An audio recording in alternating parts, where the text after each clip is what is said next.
আজকে আমরা আমার দাদু, যিনি একজন বয়স্ক মানুষ, তিনি আপনাদের সামনে এসেছেন তার জীবনের নিজস্ব কিছু কথা এবং তিনি যে ধর্মীয় আচার বিধি পালন করেন সে সম্পর্কে আমরা কিছু জানবো।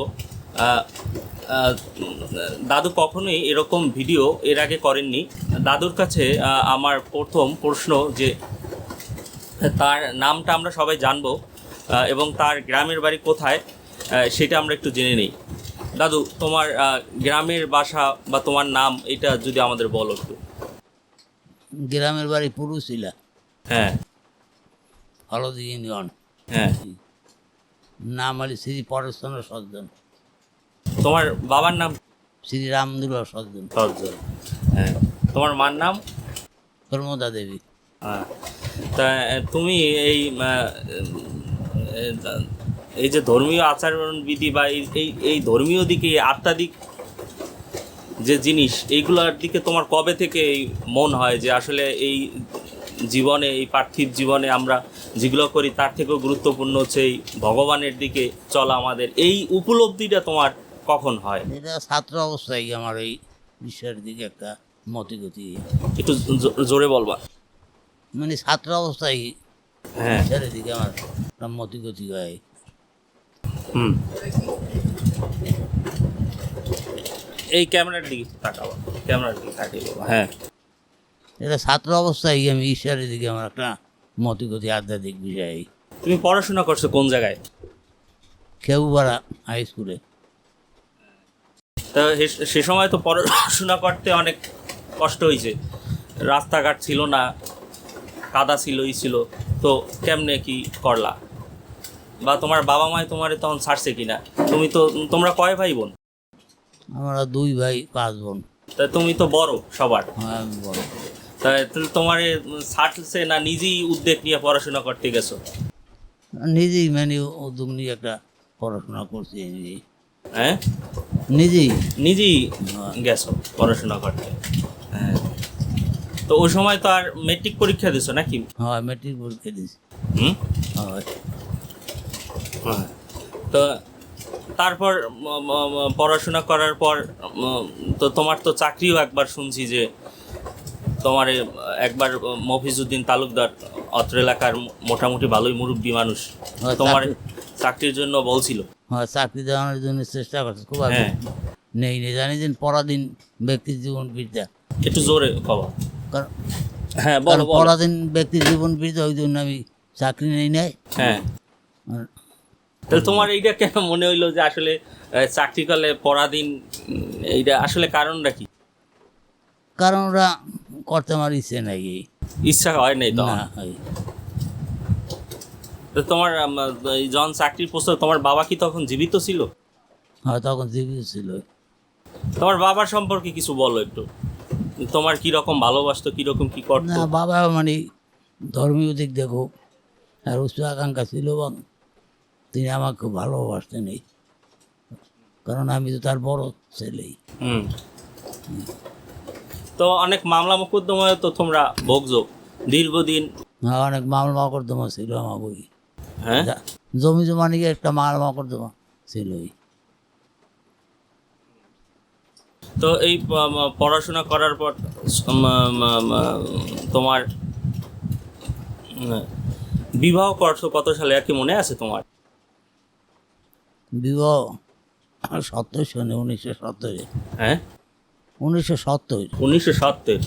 তাই এই সম্বন্ধ করছিল কে, তোমার খেয়াল আছে? যদি একটু বলো আমাদের। সম্বন্ধ করছিল আমার ওই এক ভাইরা ছিল, ওই ভাইরার মানে ভাই এই সম্বন্ধ বাধা করিয়ে দিয়েছে আমার। এই করে দিয়েছে। তারপর তুমি তো বিভিন্ন ধর্মগ্রন্থ হ্যাঁ, ধর্মগ্রন্থ। বিশ্লেষণ করো। হ্যাঁ, সব ধর্মগ্রন্থই মোটামুটি কিছু জানি এবং হ্যাঁ, অধ্যয়ন করো। তো এই সম্পর্কে যে এই আমরা যে এই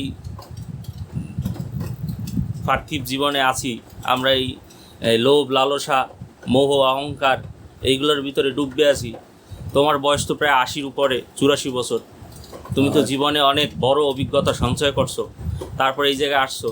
তা আমাদের কিছু আসলে এই সম্পর্কে কিছু উপদেশ দাও যে এইগুলো দিয়ে, এই লোভ লালসা দিয়ে, এইগুলো দিয়ে বের কিভাবে আমরা হইতে পারি, আসলে কি করণীয় আমাদের, আমাদের কি করা উচিত যে আমরা আস্তে আস্তে এই ধাপ দিয়ে আমরা বেরোইতে পারবো। ওগুলো সাধুগুরু বৈষ্ণবের নিকট গেলেই তারা এই সমস্ত উপদেশ দেয়, যাতে মানে আধ্যাত্মিক জীবন লাভ করা যায়। যে এই সাধুগুরু তো সহজে তো আমরা পাই না, যে আমরা সাধুগুরু কিভাবে চিনতে পারি, বা তাদের কাছ দিয়ে আমরা কিভাবে বুঝবো এই আসলে সেই সদ্গুরু, বা তার কাছ থেকে আমার মুক্তিটা সম্ভব। আর মানে সদ্গ্রান্ত মানে অধ্যয়ন করতে হবে, সদ্গ্রন্থ অধ্যয়ন করতে হবে। শাস্ত্রই হলে সাধু স্বরূপ, এই গ্রন্থ পাঠ করলেই মানে সমস্ত কিছু জানা যায়। তাইলে এই আমাদের যে মানুষের তো আমি জানি যে তুমি নিরামিষ আহার সেবন করো, নিরামিষ খাবার খাও, এই মাংস খাও না, পেঁয়াজ খাও না, রসুন খাও না, এবং ইদানিং মাছও খাইতে চাও না। তোমার ভিতর এই যে পরিবর্তনটা, এই মাছ মাংস খাওয়ার পরিবর্তনটা কখন থেকে আসছে, যে এগুলা খাওয়া যাইবে না, এগুলা খাইলে সমস্যা, এগুলো তুমি কবে থেকে বুঝলা? বা যেগুলো আর অনেক আগ থেকে জ্ঞানী, যেন প্রাণী বধ করার একটা অপরাধ, এই নিরামিষ খাওয়াই ভালোই, কারণ সবার ভিতরে তো ঈশ্বর আছেন। এই ক্যামেরার দিকে একটু তাকাই বলো, হ্যাঁ আমার দিকে তাকাই বললে আমার দিকে তাকাই। কারণ মাছ মাংস খাওয়াটা ওরা হ্যাঁ শরীরের পক্ষে একটা আমি খারাপ মনে করি, হ্যাঁ কারণ প্রাণী বধ করাটা অপরাধ। এই হ্যাঁ। নিরামিষ খাওয়াটাই বেশি ভালোই। তুমি তো মাছ মাংস খাও না? না, আজকে এই কত বছর তোমার এই মাছ মাংস বন্ধ? এটা প্রায় 50 বছর তুমি এই মাছ মাংস খাইনি। খাও না। তারপর তোমার সাংসারিক জীবন সম্পর্কে কিছু বলো, যে তোমরা দুইজনে তো আজকে কত বছর একসাথে আছো, বিবাহ করছো কত বছর বয়সে? 20-22 হয়ে 20-22 বছর হয়েছে না? বেশি হইবে না? মামার বয়সই তো 30 ওভার হইবে, 50-60 বছর হইবে এরকম।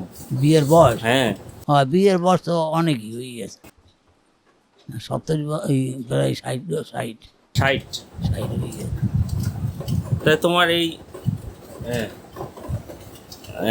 একটু এই বিবাহের অভিজ্ঞতাটা বলো। তুমি আসলে এই পর্যায়ে আইসা এখন শেষ বয়সে আসলে এই উপলব্ধিটা কেমন, কতটা সহযোগিতা পাইছো দিদিমারে দিয়ে তুমি জীবনে? না, জীবনে সফলতা লাভ করছি, হ্যাঁ কারণ সংসারে কাজকর্ম করছি, হ্যাঁ কিন্তু এই দিন অত কোনো লাভ নাই, পারমার্থিক কোনো সত্তা নাই। এই ঈশ্বরের দিকে মতিগতি রাখিয়া হ্যাঁ যেটু পারছি কর্ম করছি, এই আর সৎ পথ অবলম্বন করছি। আমি মিথ্যে ওই জিনিসটা পছন্দ করি না জীবনে, যতটুকু পারছি মানুষের উপকার করছি। তোমার তো সন্তান সন্ততিও আছে, তোমার 3 জন মোট সন্তান সন্ততি হয়, 1 ছেলে 2 মেয়ে। 2 মেয়ে। হ্যাঁ, তাদের সম্পর্কে কি কিছু বলবা? তাদের মানে ছেলে তো আর বেশি লেখাপড়া করাই পারি না, এই আর 2টা মেয়ে বিবাহ দিয়ে দিছি। এই হ্যাঁ, তো তোমার তো এখন পুতিও আছে, হয়, হ্যাঁ? নাম কি তার? নাতির ঘরে পুতুই আছে। এই নাম বলতে পারবা? রাই? হয়, রাই বিনোদিনী। রাই রাই বিনোদিনী। রাই বিনোদিনী। তো এখন হ্যাঁ বলো। আর নাতির নাম হলো অসীম। অসীম সজ্জন। হ্যাঁ, তাই তোমার এই এখন আমাদের কিছু ধর্মীয় সম্পর্কে কিছু জ্ঞান দাও, একটু উপদেশ দাও, যে আমরা এই ক্রোধ আমাদের ভিতরে হঠাৎ এই আমার নিজের ভিতরেই হঠাৎ ক্রোধ চলে আসে, এইটা কিভাবে আসলে আমরা? ধর্মীয় হইলে মোটা পূর্বজনের একটা স্বীকৃতি থাকতে হইবে, হ্যাঁ আর সদ্গুরুর আশ্রয় থাকিয়া শাস্ত্রগ্রন্থ অধ্যয়ন করতে হইবে, ঈশ্বরের দিকে মতিগতি রাখলেই মানুষ সফলতা লাভ করতে পারে। এখন যেভাবে আমরা ব্যস্ত থাকি এই কর্মে, এই বিভিন্ন কাজে, ওই দিক দিয়ে শরীরে ভগবানের জন্য আলাদা সময় তো বের করতে পারি না আমরা, তাইলে হইলেও কিছু কিছু সময় রাখতে হইবে, ডেইলি 5 মিনিটও ভগবানের নাম লইতে হইবে। তাহলে ভগবানের নাম নেওয়ার জন্য উপযুক্ত সময় আসলে কোনটা, দিনের ভিতরে বা রাত্রে, কোন সময়? যে কোনো সময় হোক নেওয়া যাইবে, যে কোনো নেওয়া সময়। যাইবে। এই তার নামে তো আর সত্যি অসুখী নাই। যে কোনো মুহূর্তে। তা আমরা তো এখন তোমার পারিবারিক জীবন সম্পর্কে জানলাম, এখন আমরা একটু ধর্মীয় দিকে এখন চলে যাই। যে এই হরে কৃষ্ণ মহামন্ত্র তুমি বিভিন্ন পুস্তক তুমি অধ্যয়ন করো, অনেকেই জানে না যে আসলে এই হরে কৃষ্ণ নাম, এই যে শ্রী চৈতন্য মহাপ্রভু দিয়ে গেছে 16 নাম 32 অক্ষর, এইটা আসলে কোন জায়গা দিয়ে আসলো? আমরা দেখি বেদে নাই, গীতাতেও ওইভাবে নাই। হরির নামও কেবলম শুধু এক হরির নাম নিতে বলছে, কিন্তু সরাসরি 16 নাম 32 অক্ষর এইটা ওইভাবে উপস্থিত নাই। আসলে এইটা কোন জায়গা দিয়ে আসলো? তুমি বলছো আমারে যে এইটা আসলে মিঠুন এইভাবে নাই, এইটা আসলে উপনিষদেও পুরাণেও নাই, তাহলে এটা আছে কোন জায়গায়? এই 16 নাম 32 অক্ষর মানে কোনো মহাভারতে নাই, পুরাণে নাই, গীতায় নাই। গীতা তো মানে সর্বশ্রেষ্ঠ গ্রন্থ, নির্যাস সমস্ত বেদেরই, হ্যাঁ এর বিচারও নাই। ভাগবত শাস্ত্রে নাই। এটা আছে কলি সন্তরণ উপনিষদ আছে, সেই উপনিষদে আছে। সেই উপনিষদের ভিতরে গীতার থেকেই মানে গৌরাঙ্গ মহাপ্রভু এইটা পরিবর্তন করিয়ে গেছে নেই। এই নামের প্রীতম হলে হরে রাম হরে রাম, এই এটাও তো ইনি উলট পালট করে দিয়ে গেছেন। এই প্রথমে হয়েছে হরে রাম হরে কৃষ্ণ হবে না, না, আগে হরে হবে রাম হরে রাম রাম হরে হরে, হ্যাঁ। হরে কৃষ্ণ কৃষ্ণ কৃষ্ণ হরে হরে। ওই নামটাই এখন পরিবর্তিত হয়েছে, আর ওইটাই মানুষ এখন গায়। ওইখান থেকে আর কি এটা আসছে। হয় উৎপত্তি হয়েছে। তো এটা তো সবার জন্য আমাদের প্রযোজ্য যে এই সবাই- কলিযুগে এই নাম কলিযুগে এই নাম ছাড়া মানুষের মুক্তি নাই। নেই, কোনো গতি নেই। সবাই এই নাম কীর্তন করতে হইবে। তোমার একটা এই ধর্ম সম্পর্কে আমি যতটুকু তোমার সাথে আলোচনা করছি, এই ধর্ম সম্পর্কে তোমার একটা আলাদা দর্শন আছে। তুমি সব বিষয়ে নিজস্ব একটা দর্শন, নিজস্ব একটা মতামত দেওয়ার চেষ্টা করো। তো এই যে আমরা যে হরে কৃষ্ণ নামযজ্ঞ করি, সব জায়গায় কীর্তন করি, প্রায় জায়গায় আমরা দেখি যে এটা টাকা পয়সা দিয়া পাট্টাপাট্টিভাবে যেটা বলা যায়, একজন আর একজনের সাথে প্রলুব্ধ হয়ে আমরা এই হরে কৃষ্ণ নামযজ্ঞ করি। আসলে এই সম্পর্কে তোমার মতামত কি, আমরা একটু শুনি। না, এটা ব্যাপার হয়েছে, মহাপ্রভু তো বলছেন মানে এই নাম নিজেরই করতে হইবে, নিজেকেই করতে হবে, নিজের করতে হইবে। মুখে করতে হবে। কলিযুগে যাগযজ্ঞটা নিষিদ্ধ, কারণ ওটা করতে গেলে অনেক টাকা পয়সার দরকার হয়। হ্যাঁ, ওই জন্য ওরা নিষিদ্ধ, খালি নাম তারা নিতে হইবেই, নামই খালি মুক্তি এই নাম নিজের নিতে হবে। নিতে হবে, এবং এই নামই মানুষের মুক্তি। তো তুমি তো গুরু নিছো, হয় তাই গুরু নিছে কত বছর আজকে? 50। তো তোমার গুরুদেবের নাম কি? পুলকানন্দ গোস্বামী। হ্যাঁ, পুলকানন্দ গোস্বামী। উলুকানন্দ গোস্বামী। উনি তো আর জীবিত নাই। না, সে মারা গেছে। আমাদের যে বেদ, 4 বেদ, পুরাণ, এইগুলা একটু বলো, কি কি অধ্যয়ন, আসলে কি কি বই আমাদের অধ্যয়ন করা প্রয়োজন? সনাতন ধর্মের বেদ হইলে আমাদের শ্রেষ্ঠ গ্রন্থ। এই হ্যাঁ, বেদ আবার ওই একই বেদই মানে 4 খান, ঋক সাম যজু অথর্ব। হ্যাঁ, এই বেদ না আমাদের পড়তে হইবে, এবং উপনিষদ আমাদের আছে। এই কি কি উপনিষদ? উপনিষদ আছে 220 খান, তার মধ্যে শ্রেষ্ঠ 12 খান 220 খান, 120 খান। হয়। তারপর কেন ঈশো কত হ্যাঁ, এগুলো হচ্ছে মূল উপনিষদ। হয়, সাগদ্য, তার কৌশিদকি, হুম, এবার ঐতরিক উপনিষদ, কঠ উপনিষদ। হুম, এই এগুলো আমাদের পাঠ করলেই আমাদের আধ্যাত্মিক জীবনের মানে তত্ত্ব আমরা জানতে পারি। এই সমস্ত বেদের হ্যাঁ, সার হচ্ছে মানে আমাদের ওই, এগুলো তো সাধারণ মানুষের পক্ষে জানা সম্ভবপর না। ওই জন্য ভগবান শ্রীকৃষ্ণ মানে গীতায় ওগুলো সম্পূর্ণ মানে শর্ট করে গীতায় মানে ওইটা আলাপ আলোচনা করছেন উনি এই শাস্ত্র শ্লোকের মাধ্যমে। এই জন্য আমাদের গীতা পাঠ করা সবাই কর্তব্যই। আর রামায়ণ মহাভারত হ্যাঁ, এই দুটো গ্রন্থ আমাদের পাঠ করা কর্তব্য, ভাগবত শাস্ত্র পাঠ করা প্রত্যেক লোকের কর্তব্যই। এগুলো পাঠ করতে করতে ভগবানের দিকে একটা মতিগতি হয়। এই তো সবার তো আর এইগুলা কেনা সম্ভব না। তুমি যে বইগুলো না, তার ভিতরে শুধু গীতাটাই সবাই সহজলভ্য, এবং যার কারণে ভগবান আমাদের এই গীতা পাঠ করতে বলে গেছেন। বলে গেছেন এই গীতা পাঠ করলে আর অন্য কোনো শাস্ত্রের কোনো দরকার হয় নাই। তোমার কাছে তো প্রায় বই আছে, বেদ থেকে শুরু করে সব গ্রান্থই মোটামুটি আছে, আছে। পুরাণ আছে, হ্যাঁ, উপনিষদ আছে। যেটা দরকার এরা আছেই। মানবগুলি সব বিষয় আসক্ত, তাই শাস্ত্রগ্রন্থের দিকে মানুষের মতিগতি খুব কম। কম, হ্যাঁ। আমাদের হিন্দু সমাজে যেই দিন ভাগবত শাস্ত্র তো প্রত্যেকের ঘরেই থাকা উচিত ছিল, হ্যাঁ। কিন্তু বিচার করলে কোনো ঘরেই কোনো শাস্ত্র গ্যারান্টি নেই। নাই, হ্যাঁ। যারা ওই মুখস্থ মানে ধর্মের উপরে এরা চলাফেরা করেই হুম। এই সমাজেই। আবার সাধুগুরু বৈষ্ণব তারা কথা বলো সেটা তারা মানে নেই, তারা মানে ওই না। মন গড়া মানে শাস্ত্র তারা করেই।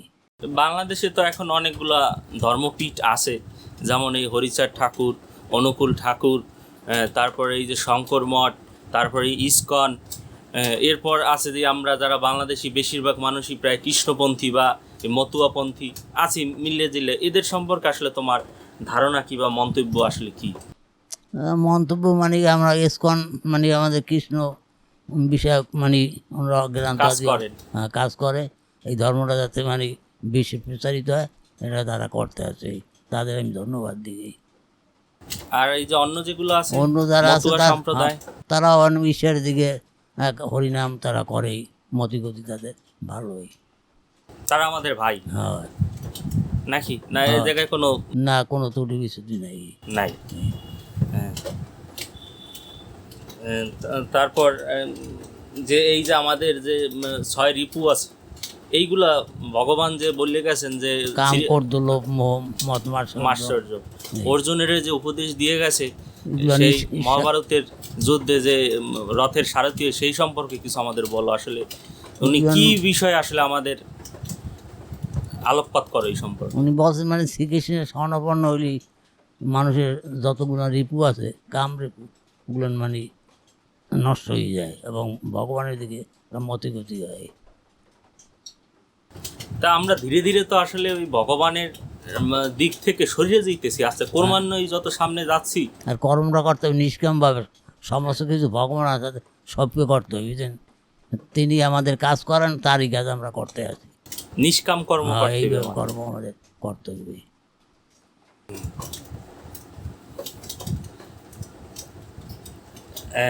এই তো তাহলে তোমার জীবন সম্পর্কে এই সারা জীবন তোমার এই শেষ বয়সে এসে উপলব্ধিতে আসলে কি আমি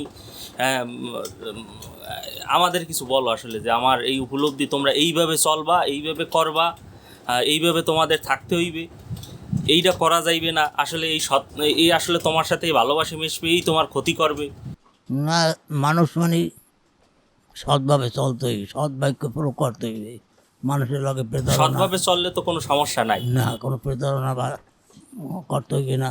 এই সৎভাবে কর্ম করলেই মানুষের জীবন উন্নতির দিকে যায়। কেন এই আর একটু জিগাই তোমার ব্যক্তিগত জীবন সম্পর্কে। দিদিমাই আর তুমি একসাথে তো অনেক বছর রয়েছো, দুইজনে খুব কষ্ট করছো জীবনে, অনেক কষ্ট করিয়া।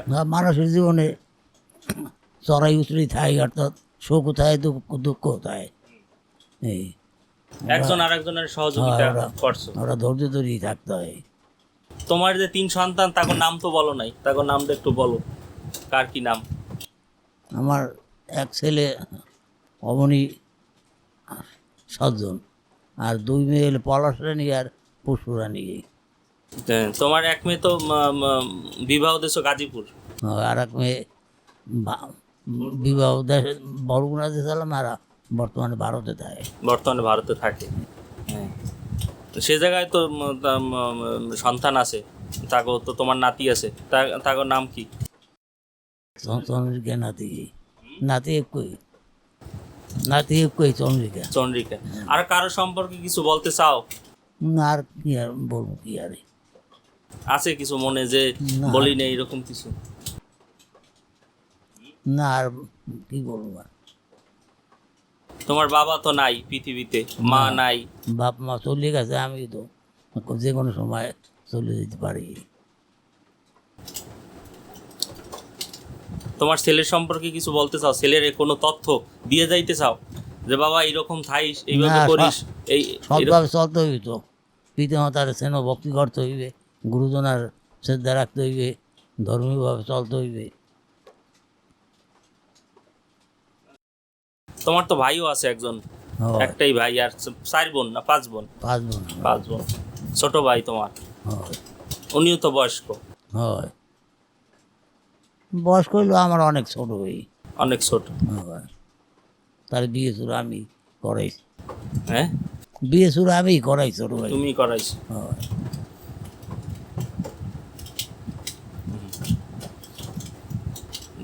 তোমার যে না পুতি আছে তার সম্পর্কে কিছু বললে দাও, বড় হইলে তো সে এক সময় দেখবে। ওই যে রাই বিনোদিনী, যা আসে তোমার মনে তুমি সেইটাই বলো। তাই বিনোদিনী তো এখন তো ছোট, এখন তো আরো বোঝে না, এক সময় বড় তো হইবে। হয়, বড় হইলে ধরুন সে আমার মনে করবে যে আমার বুড়ো বাবা ছিল, তাহলে তো তুমি কোলে হয় টানো, এখন এখন তো সে বোঝে না। না বোঝে নেই, এই বয়স্ক হইলে অনুভব করবে এই যে আমার এক বুড়ো বাবা ছেলেটাই। ও তোমার আর একজনের কথা, তোমার আমি আমি যারা চিনি, আমার মামি, তোমার ছেলের বউ, সেও তো তোমার সাহায্য সহযোগিতা অনেক করছেন, তোমার পরিবারের জন্য তো অনেক শ্রম দিয়েছে, তার সম্পর্কে কিছু বলো। কেডা? তোমার ওই পুত্রবধূ। ও না, পুত্রবধূ ভালো, এই এবং আমার শ্রদ্ধা ভক্তি করে, এই খাওয়ার দাওয়ার হ্যাঁ, পৌঁছেই দেয়, এই এমনি যে কালে যা কই সব পালন করে। করেন। হ্যাঁ তো তোমার তো কারোর সম্পর্কে কোনো ক্ষোভ নাই, না। আর জিজ্ঞেসও করবো না। এই তাইলে আর কি বলবো, এই তো নাকি? এই স্যার, নমস্কার। হ্যাঁ, এই এই ক্যামেরার দিকে তাকাইয়ে বলো সবারই নমস্কার। নমস্কার। হ্যাঁ, ঠিক আছে। তাইলে আমরা এই পর্যন্তই রাখি। আমার দাদু, আমার আপন দাদু, ইনি এই দীর্ঘদিন ইনি এই ধর্মীয় দিকে এর মন, ঠিক আছে। এ তো উনি তো কখনো ক্যামেরার সামনে আসে নাই, যার কারণে একটু অপ্রস্তুত বোধ করেন নিজেকে। তার ভুল ত্রুটি যদি থাকে আপনারা ক্ষমা সুন্দর দৃষ্টিতে দেখবেন, আপনাদের কাছে অনুরোধ রইল। এই বলে আমি আমার ভিডিও শেষ করলাম। ধন্যবাদ সকলকে, সবাই ভালো থাকবেন।